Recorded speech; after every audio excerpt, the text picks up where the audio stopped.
Hello there everybody, Sam Strains here, welcome back to the Railway and welcome back to another running session. Now if you cast your mind back a few weeks ago now, I did a running session all about the very tiniest little locomotives in my collection, and I actually really enjoyed doing it. It was a lot of fun. In fact, if you haven't checked it out already, I'll put a link up there so that you can see it. However, today I thought it would be quite interesting to do something right at the other end of the spectrum. So today I thought I would do a running session all about Britain's very, very largest steam locomotives. Now clearly, unfortunately, I am only limited to what I've got in my collection, so sadly that means there will be no Big Bertha or Garretts or anything like that, although they were pretty large. Having said that though, I've managed to find some pretty large designs in my collection. Some of them have actually impressed me by the size and weight of them. So let's get to this. Hopefully it will be a lot of fun. Let me know which is your favourite at the end, but let's get started with the first loco.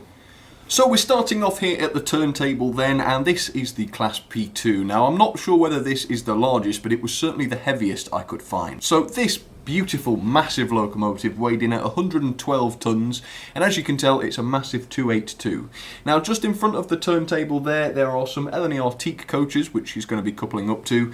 I'm going to give you a little bit of history while I get her coupled up and running, but just bear in mind that this loco has got a massive wheelbase, so when she goes up onto the turntable bridge, there's a very good chance that that front pony truck will ride up, and there's about a 50-50 chance that it will land back down on the tracks properly, but if it doesn't, we're going to get a derailment.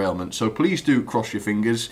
And while I do this, here's a little bit of history on the P2. So as I say, the class was designed by Sir Nigel Gresley and it was introduced to the L&R in 1934. Capable of hauling truly massive loads, the 282s were intended for heavy passenger trains up in Scotland. Cock of the North, that is this example, was the first of the class, and she was built in Doncaster in 1934. 5 others were built over the next 2 years, leaving a total of 6.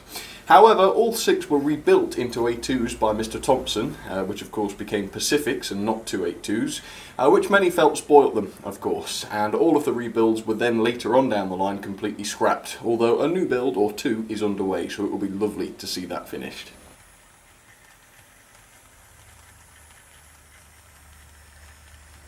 Okay, let's bring this lovely engine to a stop then, if I can. There we go. Little bit of a delayed stop there, but yeah, there's a close-up. A very, very impressive engine, and just because she's got the TTS sound, it would be rude not to have her do a little whistle, so let's have a whistle. Crikey, what a rumpus. Right, she's going to be running again in just a second, but next up, here's the next massive loco. So here comes number 2 then, right now, out from underneath the bookcase. Looking absolutely fantastic. It is, of course, the Coronation Class, and this one is City of Birmingham, I believe. So the Coronations weighed in at 110 tonnes, so that's only 2 tonnes lighter than the 2P, and that is specifically the streamlined version, as you can see here. Apparently the non-streamlined were a little bit lighter. So this loco is standing in for the Pacifics of the LMS. The Princess was also pretty large and heavy too, but not quite so much as this one was. So anyway, let's get this started then, and here's a little bit of history on the beautiful Coronation locomotives.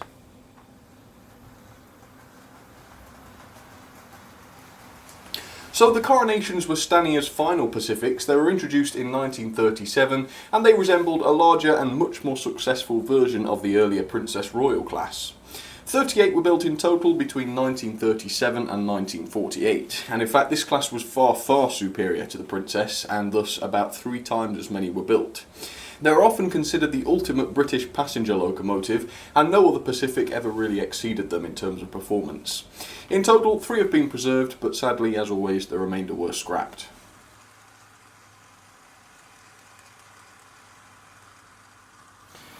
Okay, let's bring her to a stop then, and I will give you a nice close-up if I can. So yes, it had to be the Crimson Lake version, didn't it? Just because it looks like Duchess of Hamilton. But yeah, truly gorgeous looking things. Really, really do like the Princess Coronations. Right, so pretty big locos so far. Let's move on then to the inside line, and I'll show you what I've got cooked up over there.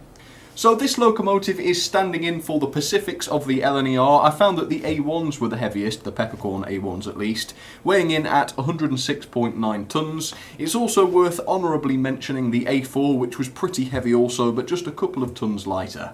Now, it's a bit of bad planning on my part because this loco is famously not very good on the points, but she's got some Pullman coaches spread across 2 sidings. It's going to be an awful lot of fun to get them together. No doubt there's going to be some sort of derailment, but we'll give it a try and we'll we'll see what happens. So here she goes, the lovely, lovely Tornado in the BR Blue. And yes, it's BR Blue again. I just couldn't help myself, unfortunately. Right, let's try and get this nice and steady. Oh, I say steady, that's not that steady. Right, looks like the tender popped off, but it may have sorted itself out, so I think we'll persevere. See what happens. Just switch this point. Here we go. Right, let's send her backwards and see what happens. I'm pretty certain that tender did jump off the track. And also the Pullman coach.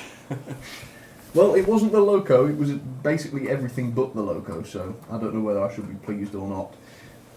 Right, it's not going to get much further. A couple more inches. Go on, girl, let's have it. Okay, you just about managed it there. See if we can get them out of there.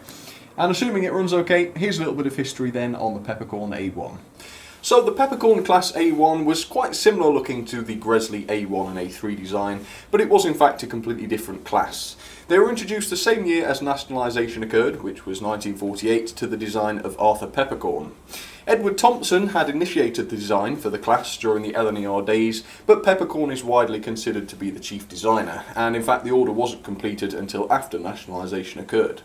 The final design produced a powerful 3-cylinder locomotive capable of hauling heavy 15-coach trains at speeds of up to 70 miles per hour. Sadly, none were preserved, but this new build Tornado was newly built and she was completed in 2008, so a little over 10 years ago. Alright, well, I'm absolutely loving these so far, so shall we have a little run with these three? And I think what I'm also going to do is I'm going to turn the sound on for the P2. And I know it's going to get loud, but I know some people like it, so if you don't like the loud noise, I do apologise. Off it goes then. Let's have a go a little bit faster, shall we, this time? And of course, the Coronation needs to start as well, so let's give that a bit of juice. Okay, enjoy the quick running session then. Oh yes. I can't tell whether the P2's more impressive at speed or going slowly. Obviously going slowly you get the impression of the size and weight. But at speed like this you just get that impression of power. It's a very, very impressive model in that sense. Very, very realistic. There we have it. Beautiful Coronation. Also another very, very powerful looking loco, don't you reckon?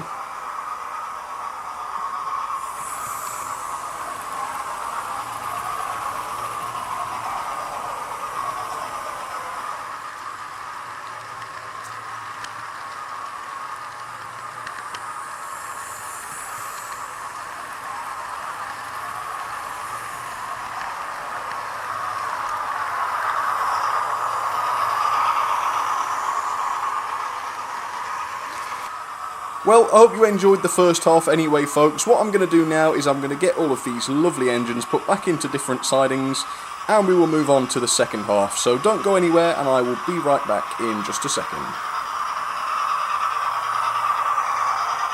Okay, you can take your fingers out of your ears now. All the noisy locos have gone away back into their sidings and things. Except we are now moving on to some classic BR standards, and this one, funnily enough, also has the sound.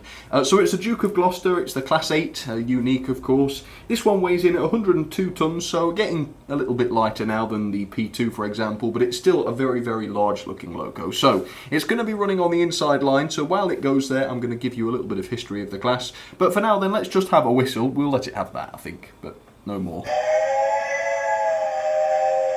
Yep, quite similar sounding actually to the P2. I think that's a chime whistle, is it? I'm no expert. Right, let's get her out of these sidings then. Let's open up that point. There we go, and let's get her started. Here she goes. Oh, quite an abrupt start. Blimey, I only set 10 miles an hour. It's quite a lot more than that. Anyway, here's the history. So the prototype for the Standard Class 8 was introduced 1 year after the Standard Class 7 in 1953, and it was designed by Robert Riddles. The loco closely resembled the Britannia's, although it featured one additional cylinder.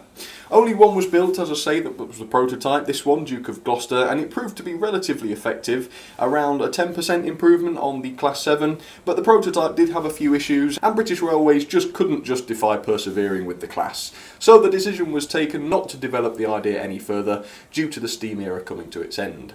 The locomotive has been preserved though, and it still runs today, although it has been modified and improved considerably since its BR days.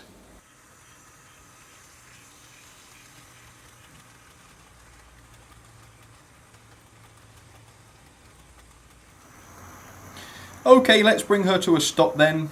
Oh, I think I pressed stop a bit late. Oh no, not too bad. So there's a close-up of her then. Not really what I'd call beautiful. I think certainly smart and very, very sort of business-like. But no, I know a lot of people like this engine and I can definitely see why. So there you have it, the Class 8 Duke of Gloucester. Quite a large locomotive. Not particularly heavy compared to others, but definitely pretty big. Okay, let's move on and see what's coming up next. Okay, so this next loco is quite a bit lighter again than the other locos I've shown today. However, as you can probably tell, it is a tank engine, and correct me if I'm wrong, but I think it's probably the largest tank engine, or at least one of them, to run in the UK. So this is the 72XX from the Great Western, of course, but this one's in a BR livery, and this one weighs in at 92 tonnes, which is an incredible amount for a tank engine. As you can tell, just going through the engine shed there, she has got some box fans as well as a Great Western brake van there, which should be quite nice to see. So here's a little bit of history while I get her out of the sidings and onto the middle line. Let me just open up the points and we'll get her off. So the 72XX was introduced in 1934 to the designer of Charles Collett, and it was the only class of 282 tank engine ever to be built in Britain. These started life as the 4200 and the 5205 classes, which were actually 280s, not 282s. When it was decided to lengthen the design to increase the coal capacity, the additional rear trailing wheels were then added. The class were extremely powerful, but also extremely heavy, meaning that they were a little bit unsuitable for some regions of the railway with the more severe weight restrictions. In total, 54 were produced between the mid to late 1930s, but all but 3 were scrapped. Those remaining have never been restored. I don't believe any of them are running, although maybe that will happen someday down the line.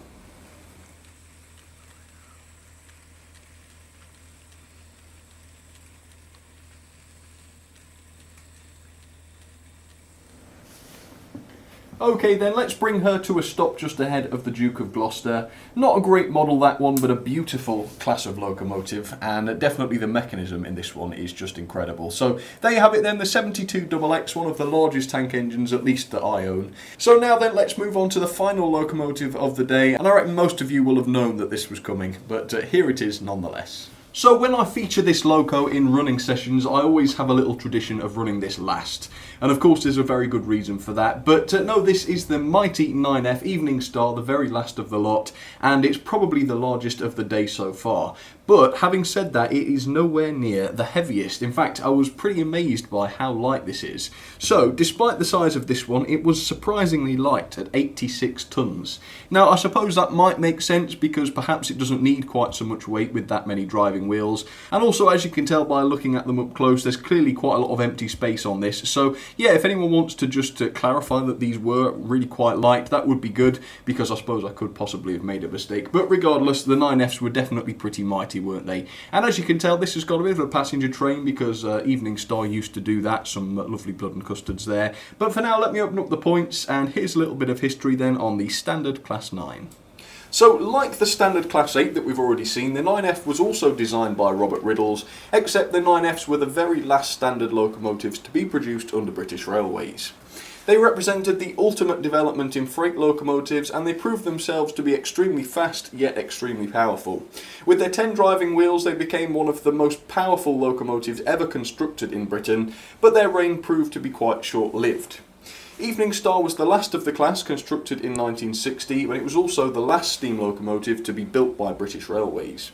It was the only locomotive to be built with the intention of preserving it, and it can still be seen today at the National Railway Museum. A total of 9 locomotives were preserved, which is a pretty good number, although, as always, the rest were scrapped. Ah yes, there's just something special about the Evening Star. Anyway, she's famed for her speed, so I'm going to get her going a little bit quicker for you now in the running session. Let's get the Duke of Gloucester started. We will put the sound on just to make things more interesting. There you go, there's that magnificent whistle again. And let's get her started then. Set her a little bit faster this time if possible. Oop, the sound's gone off again. There we go. Let's get the 72XX started while we wait for the Duke of Gloucester to get going. Come on, Duke, don't keep us waiting. There we are. Okay, enjoy the running session. Of course, now you've seen every loco of the day, so don't forget to let me know, if you can still hear me, which one was your favourite. I'll put up a poll now. Ah yes, I do think a higher speed suits Evening Star, because you get to see the wheels going around super quick. I'll have to try and get a better shot of that for you. And I reckon, if anything, Duke of Gloucester is even louder than the P2 was. So again, if you find that obnoxious, I do apologise.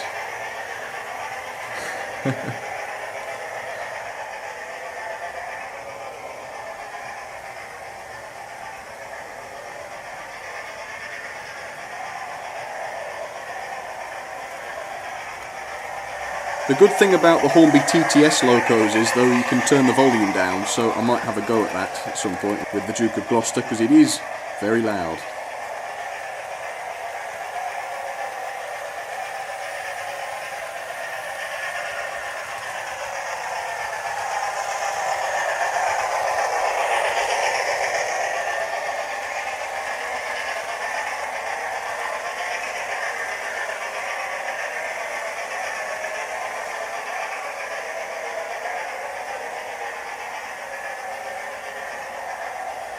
Okay then folks, well I think that's just about it for today. I do hope you enjoyed seeing these gigantic locos. It's quite a nice idea to do big and small. I quite enjoyed doing that. So thank you very much for watching. I do hope you enjoyed it. And if you did, feel free to leave the video a comment or even a like, because that does help me out an awful lot. But for now, I think we'll give your ears a rest, and I will see you all very, very soon. Alright, cheers everybody.